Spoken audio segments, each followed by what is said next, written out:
اقرأ باسم ربك الذي خلق خلق الإنسان من علق اقرأ وربك الأكرم الذي علم بالقلم علم الإنسان ما لم يعلم.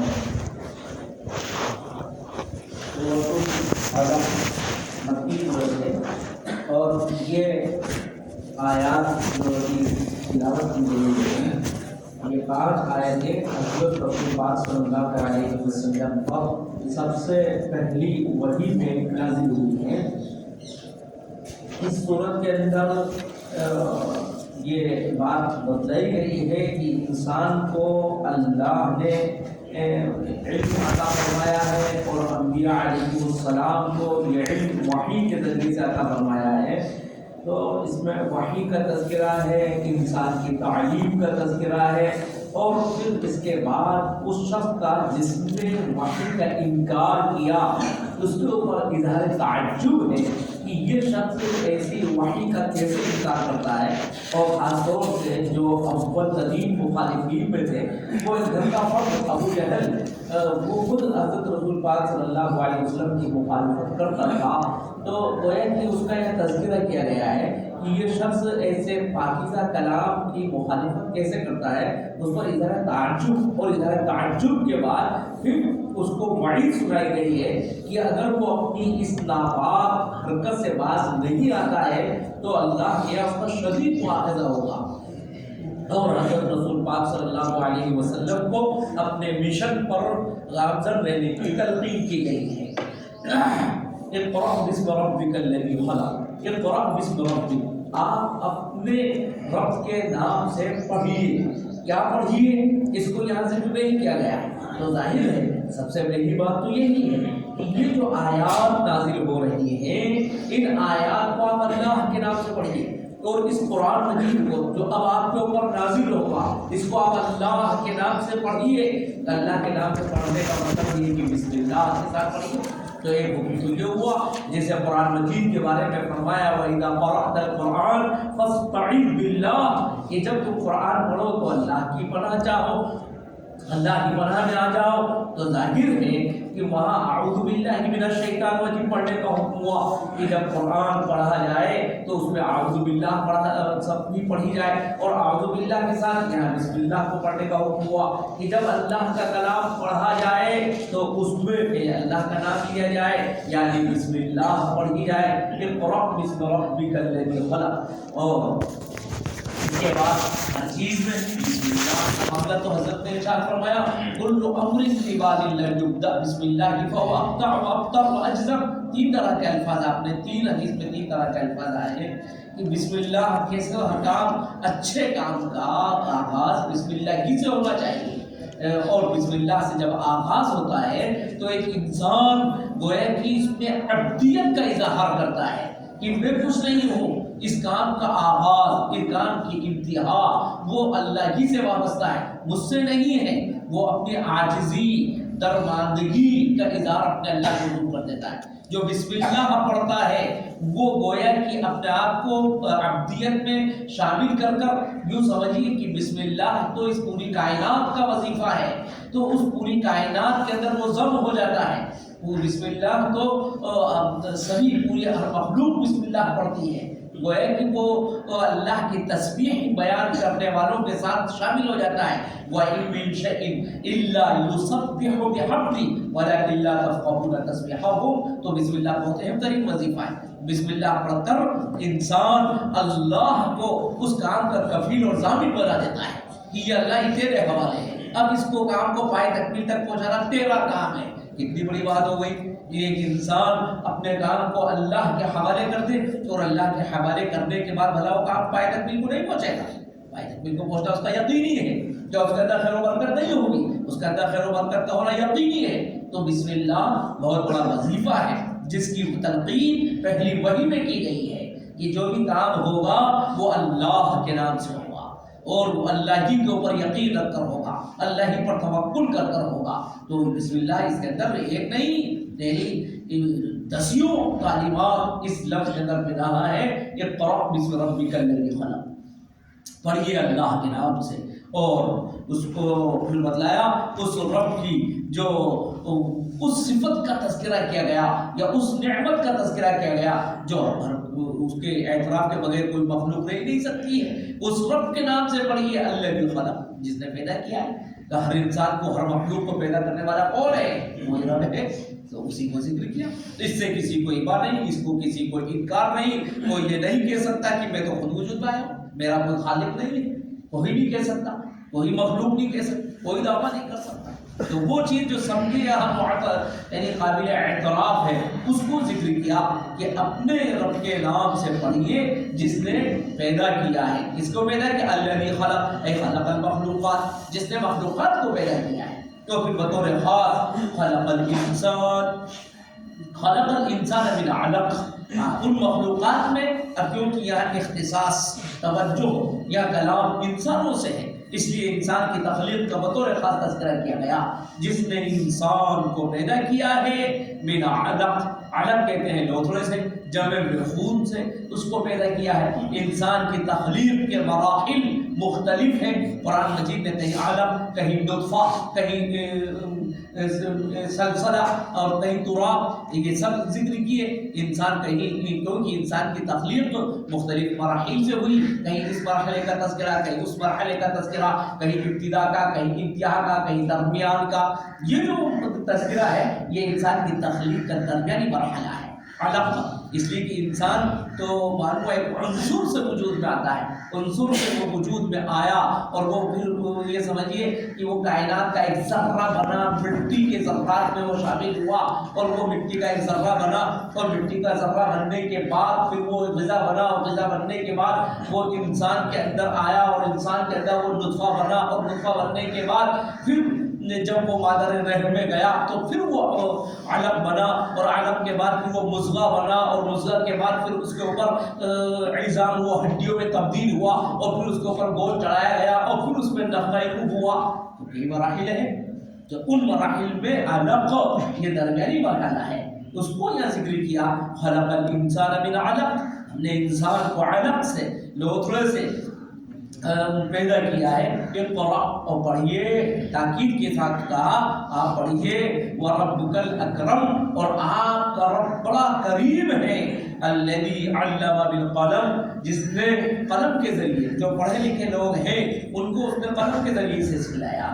اور اس میں قلم کی اہمیت بھی معلوم ہوئی. الذی علم بالقلم علم الانسان، اور جو عام انسان ہیں ان کو اس نے سکھلایا ما لم یعلم، ایسی چیزوں سے، ایسے ذرائع سے جن کو وہ جانتے بھی نہیں ہیں، یا ایسی باتیں ان کو سکھلائی ہیں جن کا ان کو کوئی علم نہیں ہے.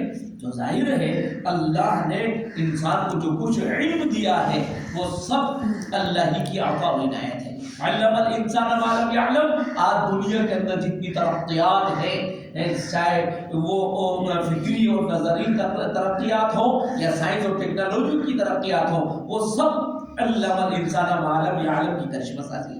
اللہ نے انسان کو سکھلایا جس کا انسان کو علم نہیں ہے، اور انسان کو اللہ سکھلا رہا ہے اور سکھلاتا رہے گا.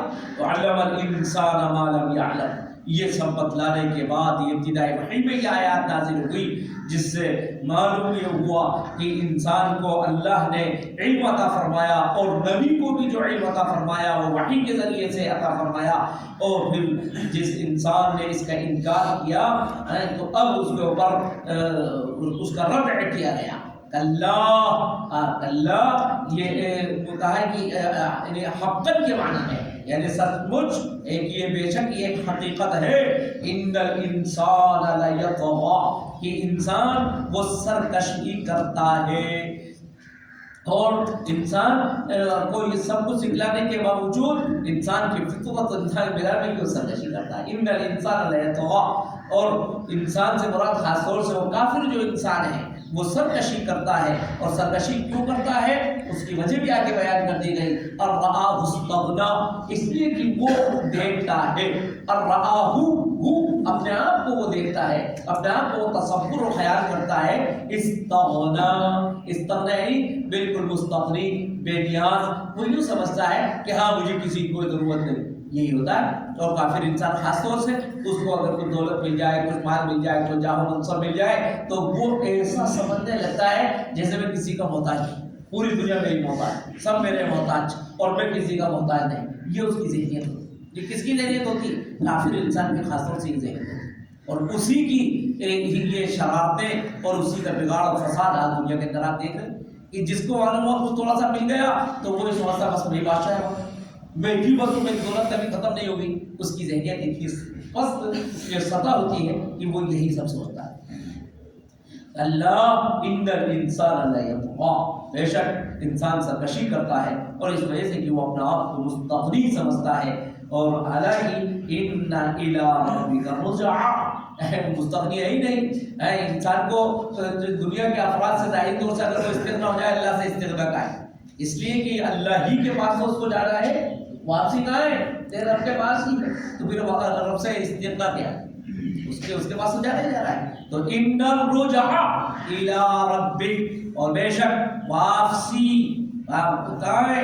تیرے نبی کے پاس ہے، اس سے مستغنی نہیں ہے۔ أرأيت الذي ينهى عبدا إذا صلى أرأيت إن كان على الهدى أو أمر بالتقوى، اور پھر اظہار تعجب کیا گیا ہے اس شخص پر جو اللہ کے رسول صلی اللہ علیہ وسلم کو، نبی کو نماز جیسی پاکیزہ عبادت سے روکتا ہے، اس پر تعجب ہے۔ اور یہ بہت سے سب واقعات ہیں، مشرکین مکہ نے بہت کوشش کی، ابو جہل نے بھی کوشش کی، اور اللہ کے رسول کبھی نماز پڑھتے اور کبھی کعبے میں اگر آپ کو نماز پڑھتے دیکھ لیا تو آپ سے ان کے اوپر حملہ آور ہوتے، اور آپ کو یہ ہوتا کہ کبھی آپ کو اوجڑی بھی رکھ دی گئی اور یہ سب کچھ ہوا، تو آپ کو پریشان کیا کرتے تھے۔ ایک مرتبہ کا ایسے واقعہ ہے، اللہ کے رسول نماز پڑھے تھے، ابو جہل نالائق نے چاہا کہ جس سجدے میں گئے کہ ان کے گردن کو وہ پیر کر دیں، لیکن جیسے قریب ہونے کی کوشش کی اس کو ایک یہ سمجھیے کہ جہنم کی وادی نظر آئی، وہ پیچھے ہٹ گیا۔ تو اس طرح کے واقعات اللہ کے رسول کی حفاظت اللہ کی طرف سے ہوتی تھی۔ تو اس پس منظر میں کہا جا رہا ہے کہ وہ نبی جو ایک پاکیزہ کلام لوگوں کے سامنے پیش کر رہا ہے، اس سے لوگ مخالفت کر رہے ہیں، اس کی عبادت کے اوپر لوگ اس پہ آڑے بڑھ رہے ہیں، تو اس کو پیدا ہے تعجب۔ ارائیتا، کیا آپ نے نہیں دیکھا؟ اور یہ کوئی استفہام نہیں ہے کہ آپ نے دیکھا کہ آپ نے نہیں دیکھا، یہ اظہار تعجب کے لیے، یعنی کیا اس انسان کو بھی دیکھا؟ یعنی یہ کیسے تعجب والا عمل کر رہا ہے، جیسے ہم لوگ تعجب میں کہتے ہیں کہ ہاں اس سے بھی ایسا آپ نے دیکھا، یعنی اظہار تعجب کی بالکل ہی انوکھا معاملہ کر رہا ہے۔ تو وہی قرآن کا اسلوب ہے، ارائیتا، کیا آپ نے دیکھا؟ یعنی اظہار تعجب، الذی ینہا، جو روکتا ہے، عبدا، ایک بندے کو، اذا صلی، جبکہ وہ نماز پڑھتا ہے، ارائیتا ان کان علی الہدی او امر بالتقوی، ارائیتا، کیا تم نے دیکھا اس وقت میں جبکہ ان کان علی الہدی، اگرچہ وہ ہدایت پر ہو، یعنی وہ شخص جس کو روکا جا رہا ہے، عبدا اذا صلی، وہ بندہ جبکہ ہدایت پر ہو، او امر بالتقوی، یا وہ تقوی کا حکم دیتا ہو، یعنی جس کا پاکیزہ کردار ہو، بھلا اس کو روکا جائے، جبکہ وہ خود نماز پڑھنے والا بندہ ہدایت کے اوپر ہے، اور ہدایت کے اوپر ہونے کے ساتھ ساتھ وہ تقوی ہی کا حکم دیتا ہے، اور پھر اس کو روکا جائے، تو کتنے تعجب کی بات ہے۔ ارائیتا ان کذب وتولى، اور روکنے والا بھی کون ہے؟ ویسا انسان، ارائیتا، آپ نے دیکھا، اگر وہ جھٹلاتا ہے، یعنی دین حق کو جھٹلاتا ہے اور اس سے روکتا نہیں کرتا ہے، وتولى، ارائیتا ان کذب وتولى، ارائیتا، یعنی کیا آپ نے دیکھا؟ ان کذب وتولى، گرچہ وہ جو جھٹلاتا ہے، کس کو جھٹلاتا ہے؟ یعنی دین حق کو جھٹلاتا ہے، وتولى، وہ روگردانی کرتا ہے، کس چیز سے روگردانی کرتا ہے؟ دین حق سے روگردانی کرتا ہے۔ تو جب یعنی ایسا انسان، کیا اس کے لیے جو روگردانی کرتا ہو دین حق سے اور جو دین حق کو جھٹلاتا ہو، اور دوسرا انسان جو نماز پڑھتا ہے اور وہ ہدایت کے اوپر ہے اور وہ تقوی کا بھی حکم دیتا ہے، ایسے انسان کو وہ روکتا ہے، تو کتنے تعجب کی بات ہے۔ الم یعلم، اب اس کو تحقیق کی جا رہی ہے، کیا اس کو خبر نہیں ہے، کیا وہ جانتا نہیں ہے بأن اللہ یرا، کہ اللہ دیکھ رہا ہے؟ وہ یہ ناپاک حرکت کرتا ہے اور کوئی نہیں سمجھتا، وہ یہ نہیں جانتا کہ بے شک اللہ دیکھ رہا ہے۔ کلا، ہرگز اس کو، ہرگز اس کو یہ نہیں کرنا چاہیے۔ لئن لم ینتہی، اگر وہ باز نہیں آیا، لنسفعا بالناصیہ، صفائی نسبوں کے معنی کھینچنا، لنسفعا بالناصیہ، تو ہم ناصیہ، ناصیہ مطلب پیشانی، پیشانی کے بال پکڑ کر گھسیٹیں گے. اور کون سی پیشانی؟ ناصیۃ کاذبۃ خاطئہ، جھوٹی اور گناہوں سے آلودہ پیشانی. تو ہم اس پیشانی کو پکڑ کر گھسیٹیں گے. کون سی پیشانی؟ یہ جھوٹی اور گناہوں سے آلودہ پیشانی، یعنی یہ ناپاک انسان کو اب گھسیٹیں گے. فَلْيَدْعُ نَادِيَهُ، تو چاہیے اس کو کہ وہ اپنے ہمنشینوں کو بلا لے، اپنی مدد کے لیے بلا لے. نادی کا مطلب ہمنشین، اس کے ہمنشین کو وہ بلا لے. سَنَدْعُ الزَّبَانِيَّةَ، اور ہم بھی زبانیہ کو بلا لیں گے. جیسے وہ اپنی مدد کے لیے اگر وہ پہلے مجلس کو بلاتا ہے، سَنَدْعُ الزَّبَانِيَّةَ، زبانیہ کہتے ہیں جہنم کے فرشتوں کو. زبانیہ کا ہے کہ ایسا لفظ جس کا مفرد نہیں ہے، جمع کے لیے استعمال ہوتا ہے زبانیہ. سَنَدْعُ الزَّبَانِيَّةَ، بعد لوگوں نے مفرد بھی ذکر کیا ہے. سَنَدْعُ الزَّبَانِيَّةَ، تو ہم بھی ضرور زبانیہ کو یعنی جہنم کے فرشتوں کو بلا لیں گے. کلا، ہرگز نہیں، یہ روش اس کی ہرگز ٹھیک نہیں ہے. لا تطیعوہ، آپ اس کی باتوں میں نہ آئیے گا، آپ اس کی بات نہ مانیے گا، آپ اس کی اطاعت نہ کیجیے گا. وَاسْجُدْ وَاقْتَرِب، آپ تو اللہ کے حضور سجدہ کرتے رہیے اور اس سے قربت حاصل کرتے رہیے. وَاقْتَرِب، اس سے قریب ہوتے رہیے. جی بسم اللہ الرحمن الرحیم. اِنَّا أَنزَلْنَاهُ فِي لَيْلَةِ الْقَدْرِ وَمَا أَدْرَاكَ مَا لَيْلَةُ الْقَدْرِ. لَيْلَةُ الْقَدْرِ خَيْرٌ مِّنْ أَلْفِ شَهْرٍ. تَنَزَّلُ الْمَلَائِكَةُ وَالرُّوحُ فِيهَا بِإِذْنِ رَبِّهِم مِّن كُلِّ أَمْرٍ. سلام هي حتى مطلع الفجر. بسم اللہ الرحمن الرحیم. اِنَّا أَنزَلْنَاهُ فِي لَيْلَةِ